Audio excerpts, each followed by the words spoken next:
semua dosa-dosa kami.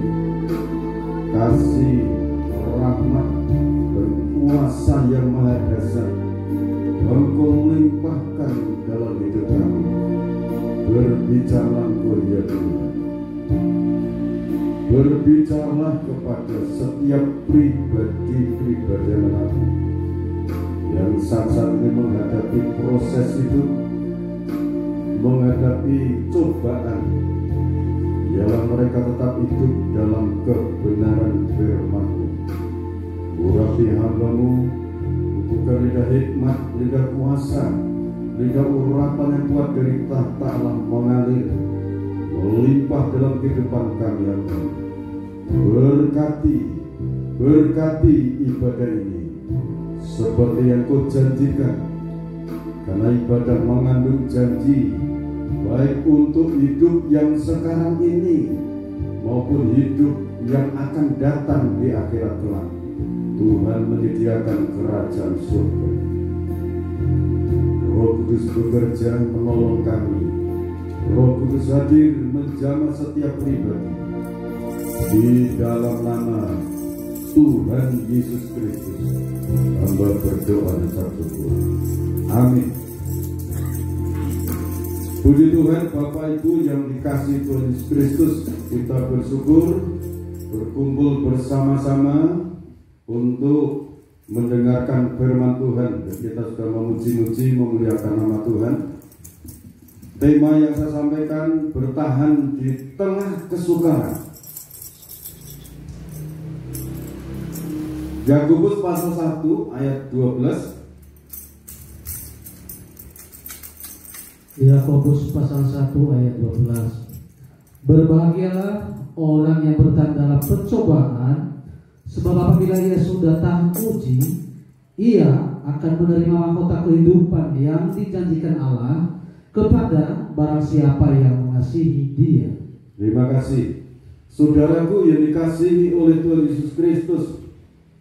Sesi yang keempat ini saya sampaikan, tetaplah hidup dalam kebenaran di saat menghadapi kesukaran hidup, di saat menghadapi cobaan hidup. Ingat, dalam 1 Korintus pasal 10 ayat 13, pencobaan-pencobaan yang kamu alami ialah pencobaan-pencobaan biasa yang tidak melampaui kekuatanmu sebagai manusia. Ketika kamu dicobai, iya, Tuhan akan memberikan jalan keluar. Amin. Ia akan memberikan jalan keluar. Ia tidak akan membiarkan kamu dicobai melampaui kekuatanmu. Berarti kekuatan Allah selalu menyertai kita, selalu tinggal dalam hidup kita. Amin. Nah saudara, Ayub pasal 1 ayat 1 sampai 5 ini contoh orang yang menghadapi cobaan. Bagaimana sikapnya Ayub ini, kita akan baca dulu. Ayub pasal 1 ayat 1 sampai yang kelima. Kesalehan Ayub dicoba. Ada seorang laki-laki di tanah Uz bernama Ayub. Orang itu saleh dan jujur. Ia takut akan Allah dan menjauhi kejahatan. Ya, terus ia mendapat 7 anak laki-laki dan 3 anak perempuan. Jadi anaknya 10. Terus ia memiliki 7.000 ekor kambing domba, 3.000 ekor unta, 500 pasang lembu, 500 keledai betina, dan budak-budak dalam jumlah yang sangat besar, sehingga orang itu adalah yang terkaya dari semua orang di sebelah timur. Terkaya. Ayo lanjut. Anak-anaknya yang lelaki biasanya mengadakan pesta di rumah mereka masing-masing menurut giliran, dan ketiga saudara perempuan mereka diundang untuk makan dan minum bersama-sama mereka. Setiap kali apabila hari-hari pesta telah berlalu, Ayub memanggil mereka dan memutuskan mereka. Keesokan harinya pagi-pagi, bawalah Ayub lalu mempersembahkan korban bakaran sebanyak jumlah mereka sekalian, sebab pikirnya, mungkin anak-anakku sudah berbuat dosa dan telah mengutuki Allah di dalam hati. Demikianlah dilakukan Ayub senantiasa. Ini kisah Ayub. Tidak asing lagi bagi orang yang suka membaca firman Tuhan, yang suka mendengarkan renungan firman Tuhan. Ayub ini takut akan Tuhan. Orang laki-laki takut akan Tuhan, yang hidup saleh, jujur, yang takut akan Allah dan menjauhi kejahatan. Kalau di dalam Mazmur pasal 128 ayat 4, diberkatilah orang laki-laki yang takut akan Tuhan. Amin. Diberkati orang laki-laki yang takut akan Tuhan. Ini Ayub. Dia itu takut akan Tuhan. Dia hidupnya saleh, jujur, dan menjauhi kejahatan. Haleluya. Dia dilimpahi kekayaan. Anaknya 10, kekayaannya melimpah. Nah saudara, sekarang saya ajak saudara membaca ayat 6 sampai ayat 8. Pada suatu hari anak-anak Allah, datanglah anak-anak Allah menghadap Tuhan, dan di antara mereka datanglah juga iblis. Jadi ada suatu perkumpulan, kalau bahasa yang lain itu musyawarah di surga, pertemuan dengan Tuhan. Di situ juga datang iblis. Maka bertanyalah Tuhan kepada iblis, dari mana engkau? Lalu jawab iblis kepada Tuhan, dari perjalanan mengelilingi dan menjelajahi bumi. Ini kalau iblis ini kerjanya menjelajah mengelilingi bumi. Bagaimana dengan kita yang mendapatkan tugas untuk memberitakan Injil Kerajaan sampai ke ujung bumi? Kita meminta kekuatan yang dasar dari Tuhan. Lanjut. Lalu bertanyalah Tuhan kepada iblis, apakah engkau memperhatikan hamba-Ku Ayub? Sebab tiada seorang pun di bumi seperti dia, yang demikian saleh dan jujur, yang takut akan Allah dan menjauhi kejahatan. Jadi Ayub ini sangat diperhatikan Tuhan. Sampai Ayub itu bicara sama iblis, ini loh orang yang paling saleh, jujur, takut akan Tuhan. Sekarang bagaimana jawabnya? Itu si iblis. Lalu jawab iblis kepada Tuhan, apakah dengan tidak mendapatkan apa-apa Ayub takut akan Allah? Nah ini saudara, iblis tahu kalau orang itu takut akan Allah, apa tidak akan mendapatkan apa-apa daripadamu?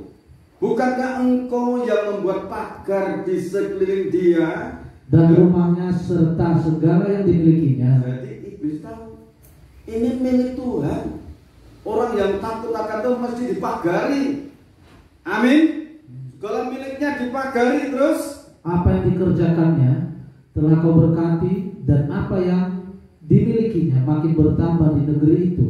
Ini saudara, iblis itu tahu kalau orang itu mau mendekat pada Tuhan, mau takut akan Tuhan, hidup jujur, menjauhi kejahatan, Tuhan itu memberkati apa yang dikerjakan tangannya dan memagari baik tempat tinggalnya, usahanya dipagari, dilindungi. Sebab itu kalau orang itu mau berusaha dekat pada Tuhan mesti banyak rintangan, banyak tantangan. Ya kan? Mau ibadah saja banyak tantangan. Yang menghambat, menghalangi ada saja. Karena iblis tahu kalau orang itu dekat sama Tuhan, berbakti pada Tuhan, ada janji Tuhan akan memberkati yang dikerjakan, yang diusahakan, diberkati Tuhan. Ini iblis ngerti. Sebab itu seberat apapun tantangan yang menghadapi saudara kalau mau ibadah, singkirkan. Tetap saudara mendekat pada Tuhan. Seperti Raja Daud katakan, ketika jiwaku gundah gulana, bagaimana aku harus lari mendahului mereka untuk datang kepada Tuhan, memuji-muji Dia, bersorak-sorai bagi Tuhan. Daud. Nah, sekarang selanjutnya. Tetapi ulurkanlah tanganmu dan jamalah segala yang dipunyainya. Ia pasti mengutuki engkau di hadapanmu. Maka firman Tuhan kepada iblis, nah, segala yang dipunyainya ada dalam kuasamu. Hanya janganlah engkau mengulurkan tanganmu terhadap dirinya. Kemudian pergilah iblis dari hadapan Tuhan.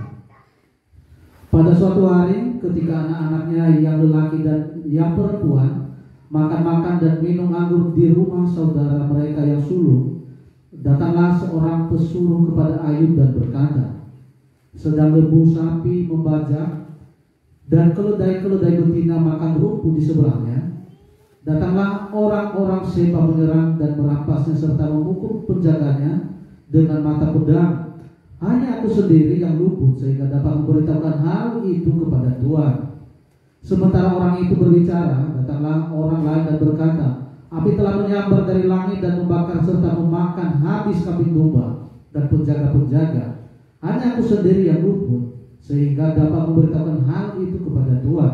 Ya, terus Sementara orang itu berbicara, datanglah orang lain dan berkata, orang-orang Kasdi membentuk 3 pasukan, lalu menyerbu unta-unta dan merampasnya serta memukul penjaganya dengan mata pedang. Hanya aku sendiri yang luput sehingga dapat memberitahukan hal itu kepada Tuhan. Sementara orang itu berbicara, datanglah orang lain dan berkata, anak-anak Tuhan yang lelaki dan yang perempuan sedang makan-makan dan minum anggur di rumah saudara mereka yang sulung. Maka tiba-tiba angin ribut bertiup dari seberang padang gurun. Rumah itu dilandanya pada 4 penjurunya dan roboh menimpa orang-orang muda itu sehingga mereka mati. Hanya aku sendiri yang luput sehingga dapat memberitahukan hal itu. Saudaraku, ini keberadaan Ayub yang begitu dilimpahi kemewahan, keberuntungan. Saat itu Tuhan mengizinkan. Dalam semuanya itu dalam kuasamu iblis. Iblis itu merampas semua haknya Ayub. Tapi apa yang dia lakukan ayat 20? Maka berdirilah Ayub lalu mengoyak jubahnya dan bersyukur kepalanya. Kemudian sujudlah ia dan menyembah. Sujud menyembah. Ya, terus Katanya, dengan telanjang aku keluar dari kandungan ibuku, dengan telanjang juga aku akan kembali ke dalamnya. Tuhan yang memberi, Tuhan yang mengambil, terpujilah Tuhan. Dalam kesemuanya itu, Ayub tidak berbuat dosa dan tidak menuduh Allah berbuat yang kurang patut. saudaraku, ini orang ini saudara tetap erat sujud menyembah kepada Tuhan. Aku dengan telanjang lahir dari ibuku, aku juga akan kembali ke sana dengan telanjang. Terpujilah Tuhan. Dia yang memberi, dia juga yang mengambil. Coba kalau menghadapi masalah seperti ini, kalau orang itu tidak dekat dengan Tuhan, langsung mengumpat Tuhan, langsung meninggalkan Tuhan. Tetapi Ayub tidak seperti itu. Ayub tetap menyembah Tuhan, mengagungkan nama Tuhan. Sekarang yang kedua, kisah yang kedua. Ini saya lanjut saja. Pada waktu itu ada pertemuan lagi di surga. Tuhan bertanya lagi pada iblis, iblis, kamu lihat enggak hambaku Ayub? Ya, lihatlah Tuhan. Apa yang dia miliki hilang, diberi lagi sama orang. Tetapi coba engkau sentuh daging dan tulang, pasti dia mengutukmu. Iblis ini selalu mencari, berusaha supaya manusia itu mengutuki Tuhan. Ini saudara.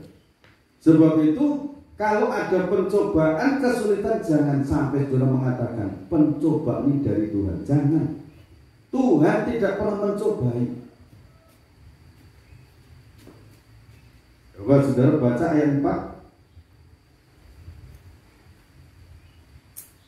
Anak-anaknya yang lelaki biasa mengadakan pesta di rumah. Mohon maaf, pasal 2 ayat 4. Lalu jawab iblis kepada Tuhan, kulit ganti kulit. Orang akan memberikan segala yang dipunyainya ganti nyawanya. Terus? Tetapi ulurkanlah tanganmu dan jamalah tulang dan dagingnya, ia pasti mengutuki engkau di hadapanmu. Sampai 10. Maka firman Tuhan kepada iblis, nah ia adalah kuasamu, hanya sayangkan nyawanya. Kemudian iblis pergi dari hadapan Tuhan. Lalu ditipanya Ayub dengan bara yang busuk dari telapak kakinya sampai ke batu kepalanya. Lalu Ayub mengambil sekeping beling untuk menggaruk-garuk badannya sambil duduk di tengah-tengah abu. Maka berkatalah istrinya kepadanya, masih bertekunkah engkau dalam kesalehanmu? Kutukilah Allahmu dan matilah. Tetapi jawab Ayub kepadanya, engkau berbicara seperti perempuan gila. Apakah kita mau menerima yang baik dari Allah, tetapi tidak mau menerima yang buruk? Dalam kesemuanya itu, Ayub tidak berbuat dosa dengan bibirnya. Ini saudara, Ayub itu yang kedua ditimpa penyakit tubuhnya. Ditambah lagi istrinya mendekati dia. Ayub sekarang, kutuki Allahmu, tinggalkan Allahmu. Apa kamu masih tetap hidup saleh dalam kondisi seperti ini? Ayub mengatakan, kamu mau menerima yang baik dari Tuhan? Apakah tidak mau menerima yang seperti ini, keadaan buruk? Ini dua kata yang perlu saudara persiapkan dan dijalankan dalam hidup. Tetapi jawab Ayub kepadanya, engkau berbicara seperti perempuan gila. Apakah kita mau menerima yang baik dari Allah tetapi tidak mau menerima yang buruk? Dalam kesemuanya itu Ayub tidak berbuat dosa dengan bibirnya.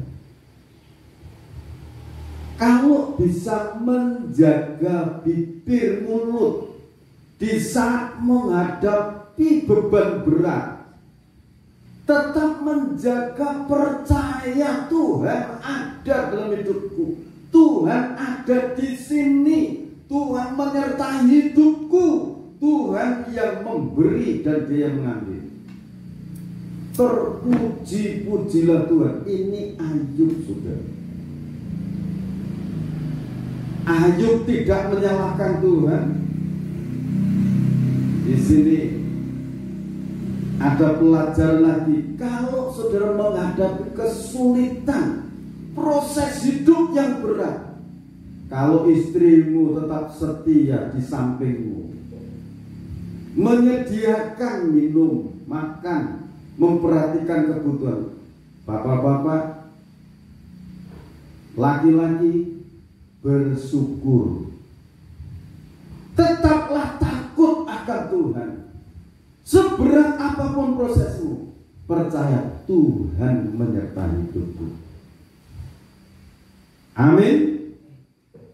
Wah saudara, kekasih-kekasih Tuhan, ini pelajaran sangat bagus. Tetaplah percaya Tuhan menyertai. Sekarang saudara, Ayub pasal 19 ayat 25 dan 26.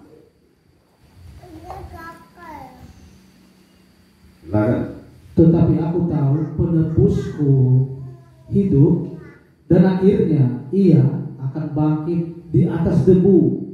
Juga sesudah kulit tubuhku sangat rusak, tanpa dagingku pun aku akan melihat Allah. Ya kan? Sekalipun aku tanpa daging akan melihat Allah. Karena apa? Penebusku hidup. Kondisinya, saudara, kondisinya Ayub itu tidak ada keindahan lagi. Tapi dia yakin, tetapi aku tahu penebusku hidup, Allahku hidup, Tuhanku hidup. Dan akhirnya iya, Tuhan akan bangkit di sampingku. Aku duduk di debu abu ini. Juga sesudah kulit tubuhku sangat rusak, tanpa daging pun aku akan melihat Allah. Ini keyakinannya. Karena Tuhan berkata kepada Ayub, kepada iblis, katakan, tapi jangan sentuh nyawa.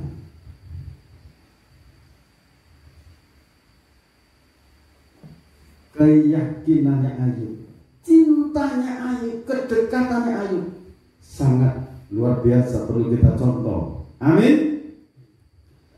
Sekarang, kalau ini kisah Ayub diberitakan semua, luar biasa, saudara. Sekarang keadaan Ayub dipulihkan. Ayub pasal 42 ayat 1 sampai 16 ini jangan cuma susahnya kita dengar, tapi kemuliaan yang Ayub itu terima. Ayub pasal 42 ayat 1 mulai. Ayub mencabut perkataannya dan menyesalkan diri. Maka jawab Ayub kepada Tuhan, aku tahu bahwa Engkau sanggup melakukan segala sesuatu dan tidak ada rencanamu yang gagal. Nah, ini keyakinan Ayub. Tidak ada rancangan Tuhan yang gagal dalam setiap pribadi. Tuhan itu punya rancangan. Kalau Yeremia pasal 17 pasal 29 ayat 11 mulai itu katakan, aku ini tahu rancangan apa yang ada padaku mengenai kamu, mengenai saudara, mengenai kita semua. Tuhan itu tahu. Bukan rancangan kehancuran, tetapi rancangan yang penuh damai sejahtera masa depanmu. Ayo lanjut. Firman-Mu, siapakah dia yang menyelubungi keputusan tanpa pengetahuan?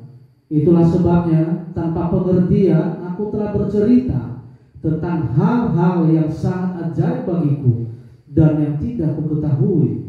Firman-Mu, dengarlah, maka akulah yang akan berfirman. Aku akan menanyai engkau supaya engkau memberitahu aku. Hanya dari kata orang saja aku mendengar tentang engkau, tetapi sekarang mataku sendiri memandang engkau. Oleh sebab itu aku mencabut perkataanku, dan dengan menyesal aku duduk dalam debu dan abu. Saudara, ini ayat 5, saudara. Ayat 5. Hanya dari kata orang saja aku mendengar tentang engkau, tetapi sekarang mataku sendiri memandang engkau. Ini pengakuannya Ayub. Di tengah proses dia selalu dekat dengan Tuhan, sehingga dia bisa memandang Tuhan. Haleluya. Tetap jalin hubungan intim dengan Tuhan lewat doa, lewat sembah, lewat pujian, lewat sanjung. Ayub mendengar cerita orang, bisa melihat Tuhan, mendengar suara Tuhan. Sekarang ini Ayub katakan, tetapi sekarang mataku sendiri memandang engkau Tuhan. Siapa yang mengalami proses yang sangat berat tetap hidup? Satunya Yohanes Rasul, sampai dibuang ke Pulau Patmos di sana, tetapi dia bisa melihat Tuhan hadir, melihat, mendengar sesuatu yang akan terjadi di akhir zaman ini. Itu Yohanes Rasul, tetap lengket dengan nama Yesus Kristus. Ini saudara. Sekarang maju lagi. Keadaan Ayub dipulihkan. Setelah Tuhan mengucapkan firman itu kepada Ayub, terus maka firman Tuhan kepada Elifas, orang teman, murkaku menyala terhadap engkau dan terhadap kedua sahabatmu, karena kamu tidak berkata benar tentang aku seperti hambaku Ayub. Oleh sebab itu, ambillah 7 ekor lembu jantan dan 7 ekor domba jantan, dan pergilah kepada hambaku Ayub, lalu persembahkanlah semuanya itu sebagai korban bakaran untuk dirimu, dan baiklah hambaku Ayub meminta doa untuk kamu, karena hanya permintaannya lah yang akan kuterima. supaya aku tidak melakukan aniaya terhadap kamu, sebab kamu tidak berkata benar tentang aku seperti hambaku Ayub. Saudara, hubungan intim dengan Tuhan itu jangan sampai salah bicara, baik dari dalam batin pikiran terhadap Tuhan itu. Jujur saja saudara, sering di dalam pikiran batin itu timbul seperti ini. Tuhan, bagaimana sih ini seperti ini? Kapan tuh Tuhan mendengar doaku ini?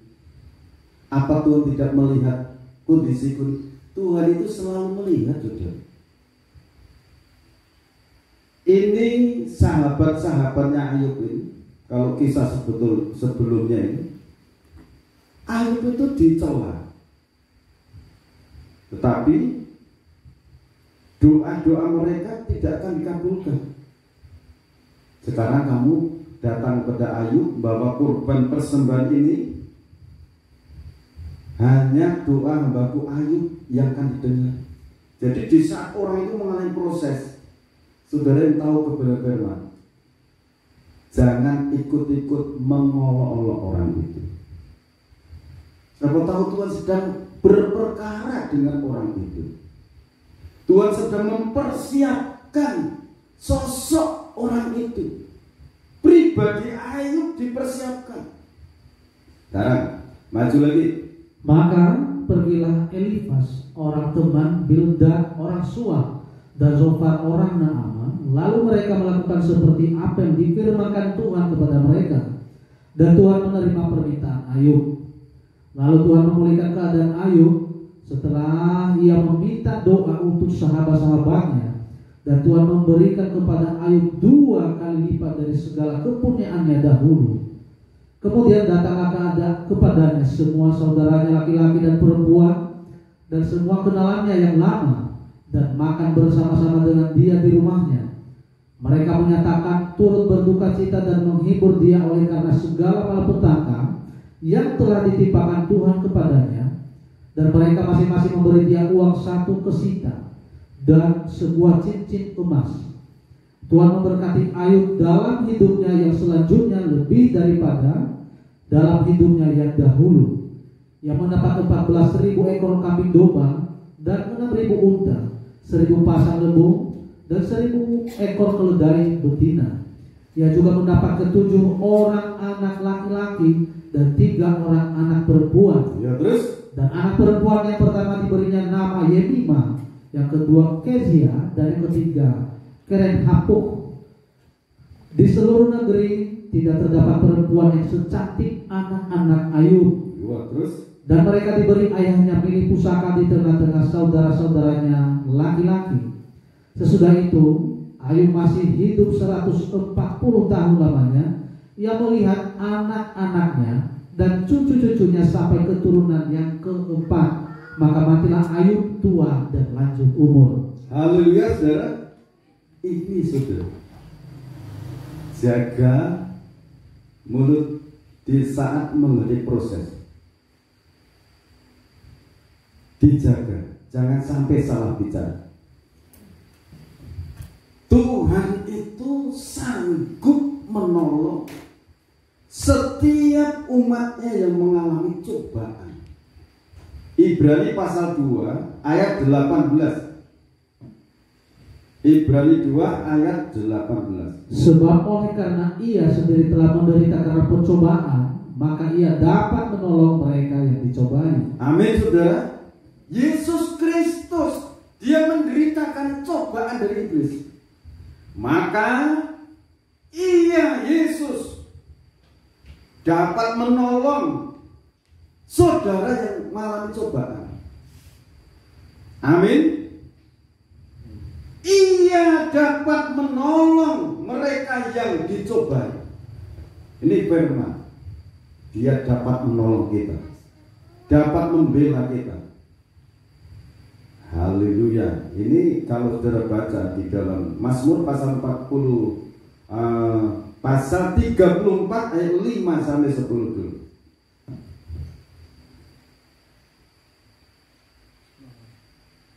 Mazmur 34 ayat 15.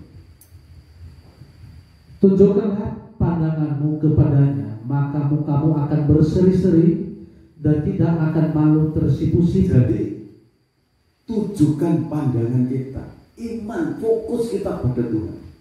Jangan ditujukan dengan masalah, jangan ditujukan dengan orang yang menyakitkan, mengecewakan, tidak usah. Tujukan pada Tuhan, bahwa Tuhan itu yang sanggup menolong kita. Haleluya. Orang yang tertindas ini berseru, dan Tuhan mendengar. Ia menyelamatkan dia dari segala kesesakannya. Malaikat Tuhan berkemah di sekeliling orang-orang yang takut akan dia, lalu meluputkan mereka. Amin, saudara. Malaikat Tuhan membantu kita di sekeliling kita, di sekeliling pekerjaan saudara. Malaikat Tuhan membantu seperti yang dikerjakan usahakan Ayub. Sekelilingnya malaikat memagari. Kecaplah dan lihatlah betapa baiknya Tuhan itu.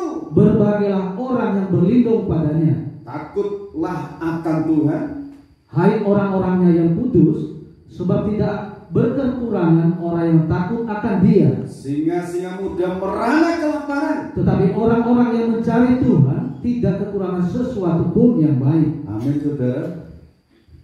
Rasakan, kecap, nikmati, renungkan. Orang yang takut akan Tuhan tidak akan kekurangan yang baik. Selalu disediakan yang baik. Haleluya. Ini firman. Saudara mendengar firman, aku juga mendengar. Ayat 12 sampai 13. Marilah anak-anak, dengarkanlah aku. Takut akan Tuhan akan kuajarkan kepadamu. Siapakah orang yang menyukai hidup? Ia mengingini umur panjang untuk menikmati yang baik.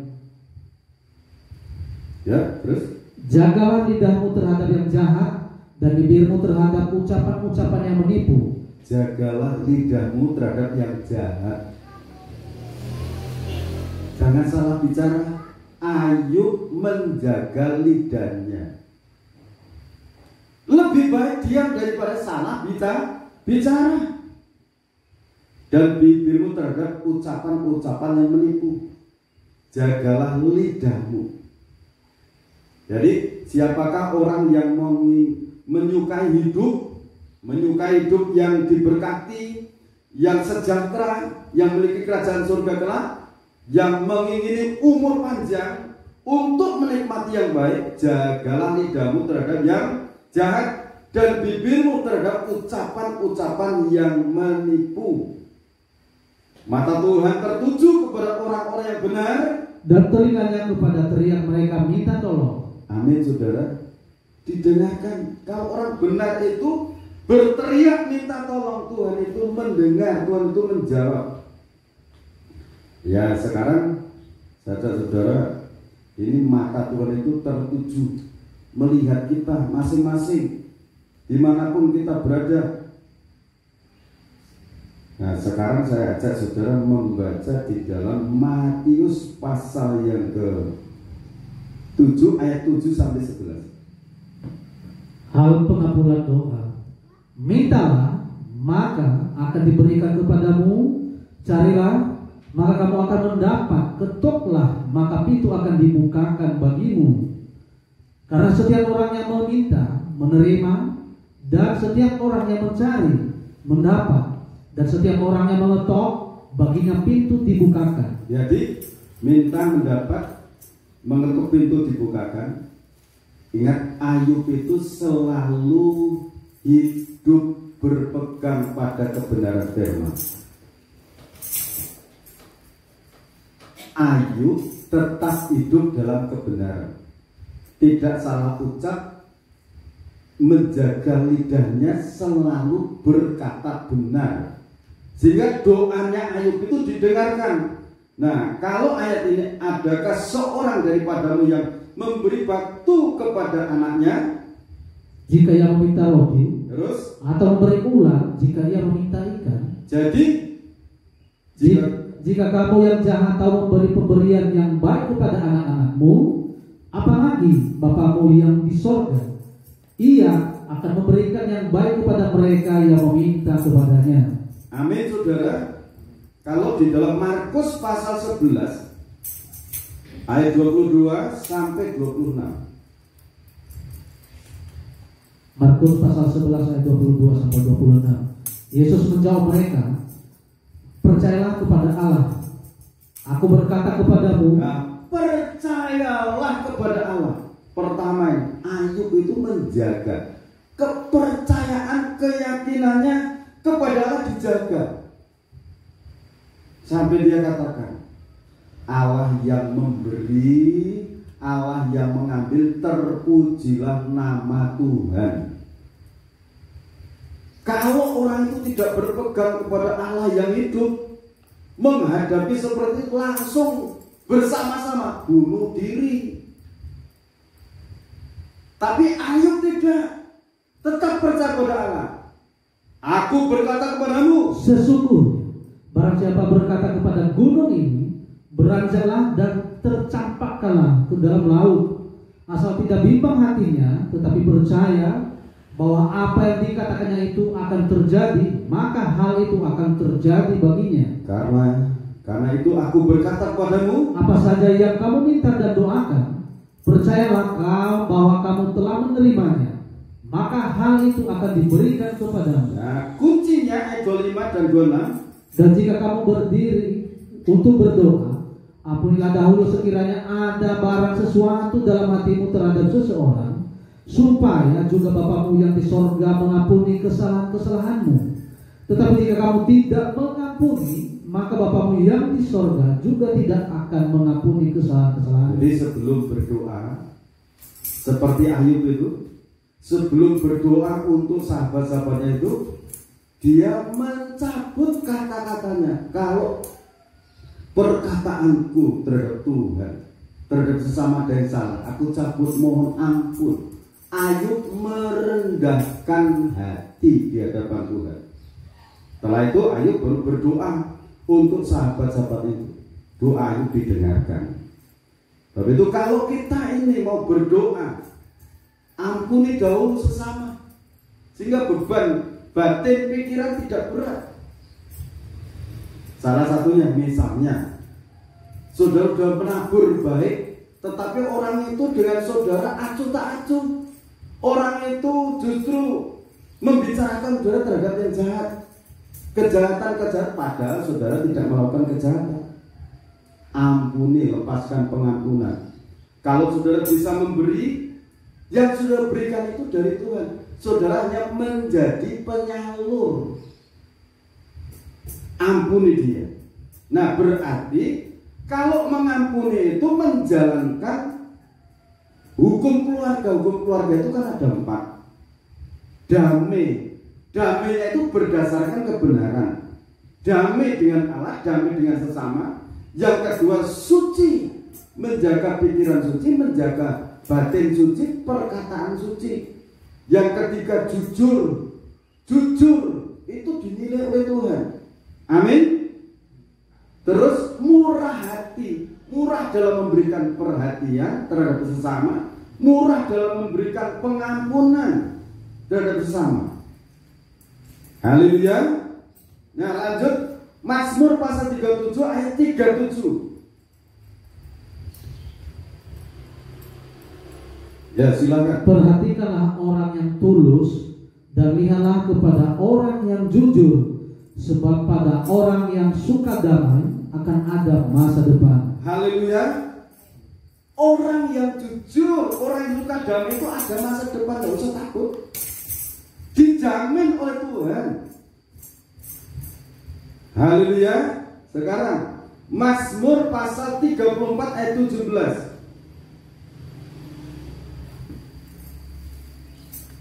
Apabila orang-orang benar itu berseru-seru, maka Tuhan mendengar dan melepaskan mereka dari segala kesesakannya. Haleluya, saudara.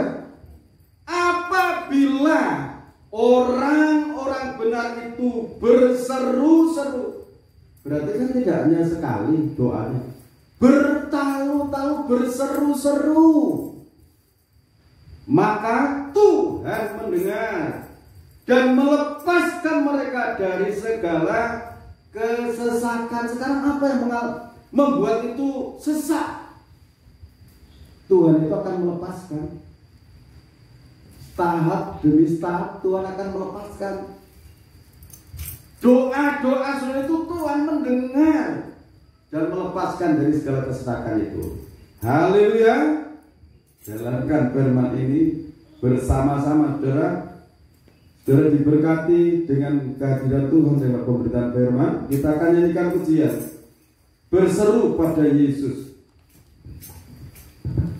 berserah pada Yesus. Serahkanlah hidupku pada Yesus. Haleluya.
Tuhan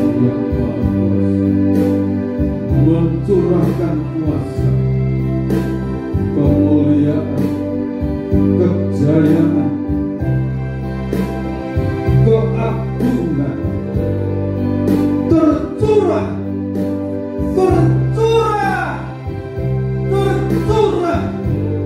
dalam setiap pribadi anak-anakmu, tercurah berkat dari surga. Seiring kami menyerukan nama Yesus, seiring kami menyerukan kuasa darah Yesus Kristus,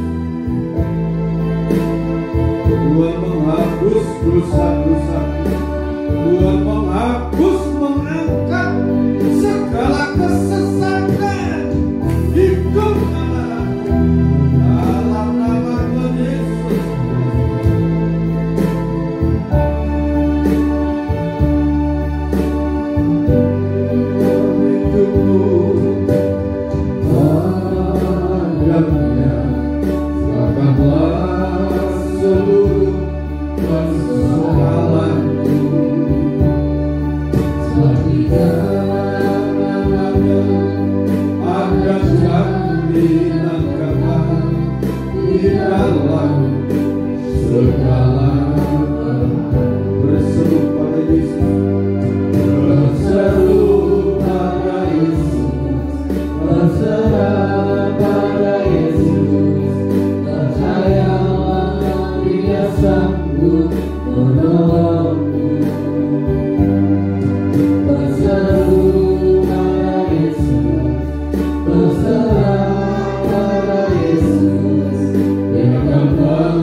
Di dalam nama Tuhan Yesus Kristus, berkat penyertaan, anugerah keselamatan turun untuk bangsa negara Indonesia yang dalam rencana Tuhan. Pejabat-pejabat negara Tuhan berkati, dari Bapak Presiden dan Wakil Presiden, Bapak Prabowo dan Gibran, Tuhan pakai dengan kuasa-Mu. Berkati seluruh aparat pemerintah, berkati seluruh keamanan Polri, TNI diberkati, seluruh tenaga kesehatan, dokter diberkati, disertai dengan kuasa para dokter dari pusat sampai di daerah-daerah, sampai di Purwokerto, Banjarnegara, Jawa Tengah, dalam nama Tuhan Yesus Kristus. Diberkati Tuhan. Indonesia diberkati dan menjadi berkat untuk bangsa-bangsa. Setiap pribadi kekasih-kekasihmu, dari anak-anak kecil sampai dewasa, diberkati seperti Kau memberkati Ayub. Kalau mereka menghadapi proses hidup, Tuhan akan memulihkan mereka. Di saat mereka berseru-seru kepada Tuhan, mendengar dan melepaskan mereka dari segala kesesatan itu. Dalam nama Tuhan Yesus Kristus, anak-anak sekolah diberkati kepandaian, kecerdasan, hikmat, akal budi, semangat belajar. Segala usaha pekerjaan tangan anak-anakmu Tuhan menyertai, Tuhan membuat berhasil dalam nama Tuhan Yesus. Bapak, berkati perjalanan kudus dengan kuasa darah, dengan kuasa kebangkitan, anugerah damai dan sejahtera dari Bapa surgawi menyatu dalam kerajaan suci. Iman yang melanjutkan kuasa untuk sertai dalam nama Tuhan Yesus Kristus hamba berdoa. Amin. Tuhan Yesus Kristus, buat pengorbananmu di Bukit Juljutan. Terima kasih buat kuasa kebangkitan. Kita dengarkan firman Tuhan, dan ketika mereka sedang makan, Yesus mengambil roti, mengucap berkat, memecah-mecahkannya, lalu memberikannya kepada murid-muridnya dan berkata, ambillah, makanlah, inilah tubuh dalam nama Tuhan Yesus Kristus.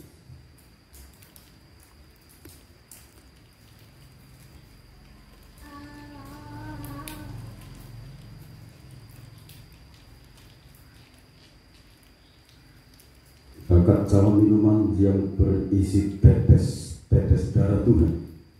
Sesudah itu, ia mengambil cawan, mengucap syukur, lalu memberikannya kepada mereka dan berkata, minumlah kamu semua dari cawan ini, sebab inilah darahku, darah perjanjian yang ditumpahkan bagi banyak orang untuk pengampunan dosa. Kita akan minum dalam nama Tuhan Yesus Kristus.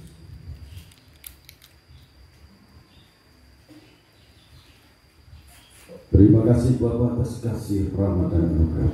Ulah berkat anugerah, damai dan sejahtera dari Allah Bapa, Sang Putra dan Roh Kudus limpah dalam kehidupan kita. Sekarang sampai Tuhan datang yang kedua kali, tetaplah dalam kasih dan rahmat-Nya. Di dalam nama Tuhan Yesus Kristus, hamba berkat-berkat ini.